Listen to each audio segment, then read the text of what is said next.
फिलिस्तीन अपनी अर्थव्यवस्था के लिए पूरी तरीके से इजराइल पर निर्भर रहता है। यही कारण है कि कितनी भी लड़ाई हो जाती है लेकिन उसके बावजूद काम करते हुए फिलिस्तीनियों को आप देखेंगे जो कि इजराइल की सीमा के भीतर दाखिल होते हैं।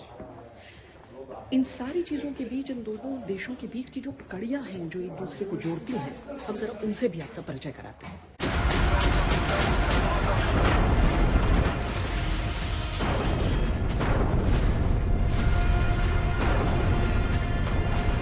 इजराइल, छोटा सा एक देश जो कभी झुका नहीं, टूटा नहीं, हारा नहीं।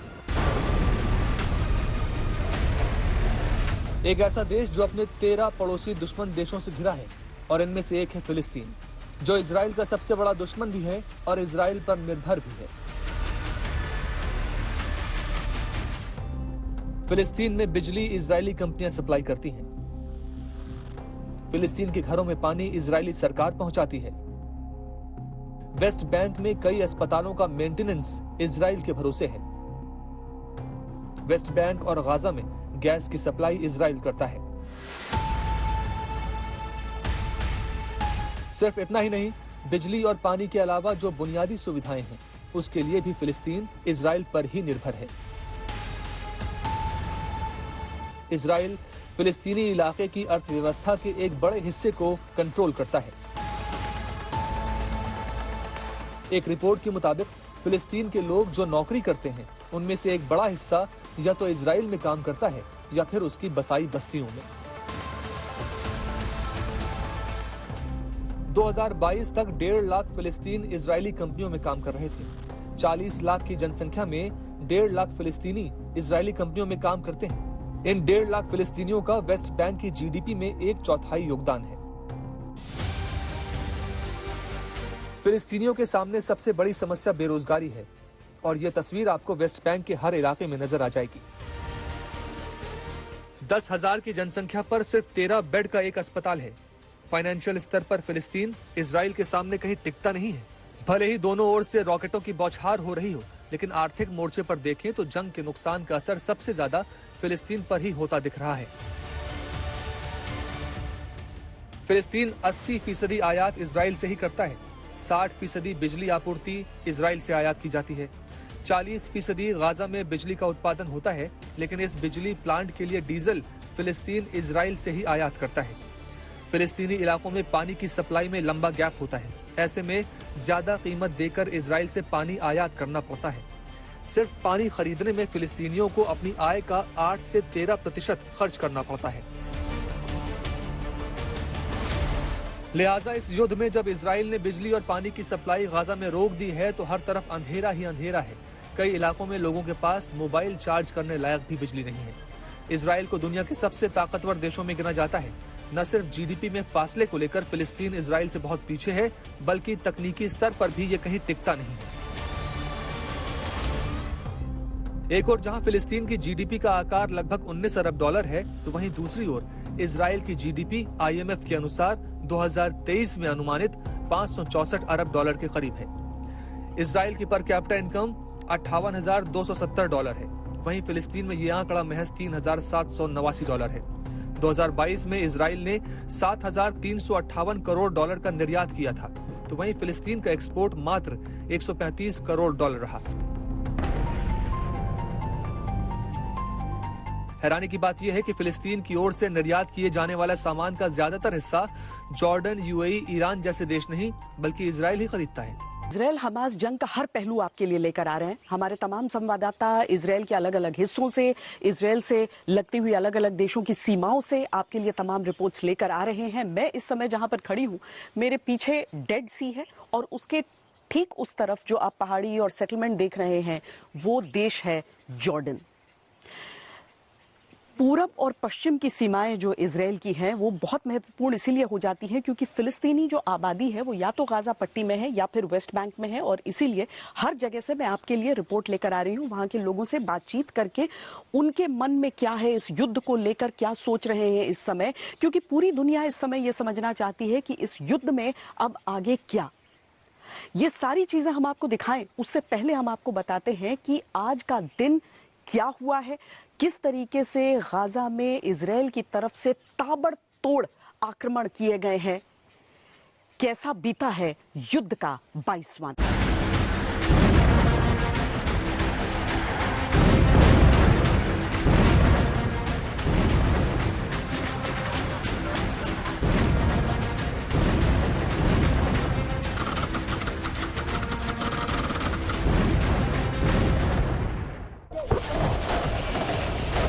ये इजराइल का इंतकाम है।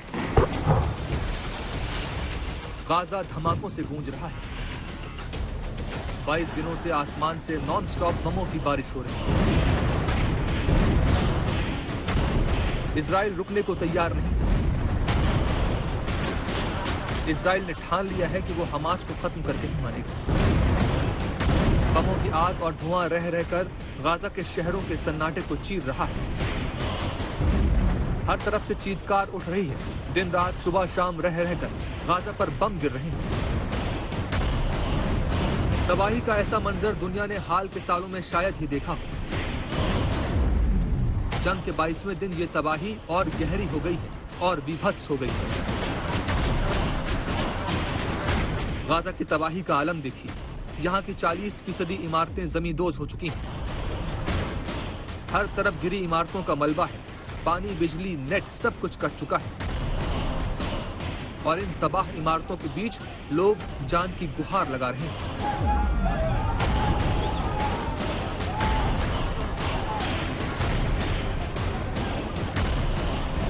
इजराइल थमता हुआ दिख नहीं रहा। हमलों की रोज नई किश्त जारी हो रही है।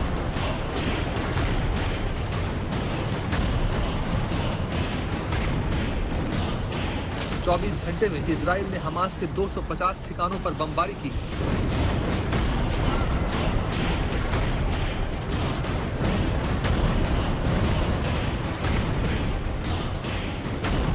ये वो तस्वीरें हैं जो बता रही हैं कि हमास और इजराइल की जंग किस कदर खतरनाक हो गई है। इजराइल के मरकाबा टैंक लगातार गाजा पट्टी की सीमा में दाखिल हो रहे हैं।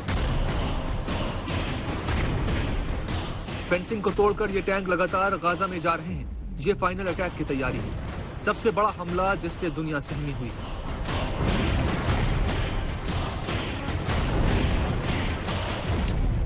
जो इन्फेंट्री अंदर गई है गाजा के अंदर, पिछली बार की तरह भी वापस नहीं आई है।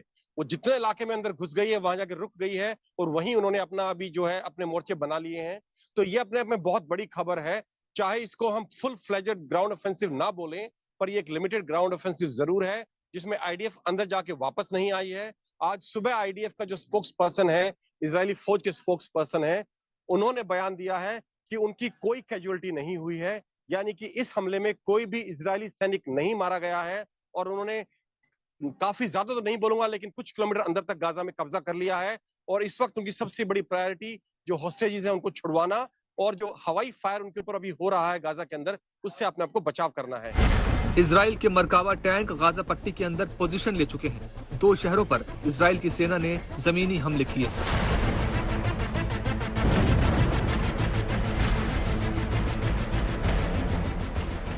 गाजा के भीतर टैंकों के हमले की ये ताजा तस्वीर है।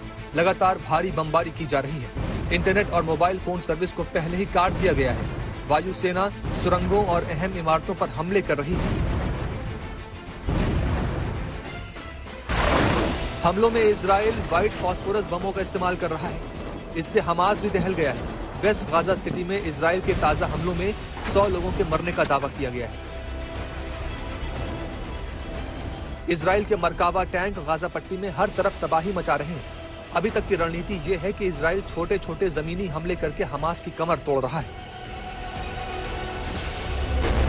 अब इजराइल 3 मोर्चों पर जंग लड़ने के लिए तैयार है। पहला मोर्चा आसमान से हो रही बमों की बरसात, जिसकी शुरुआत 7 अक्टूबर से हो चुकी है।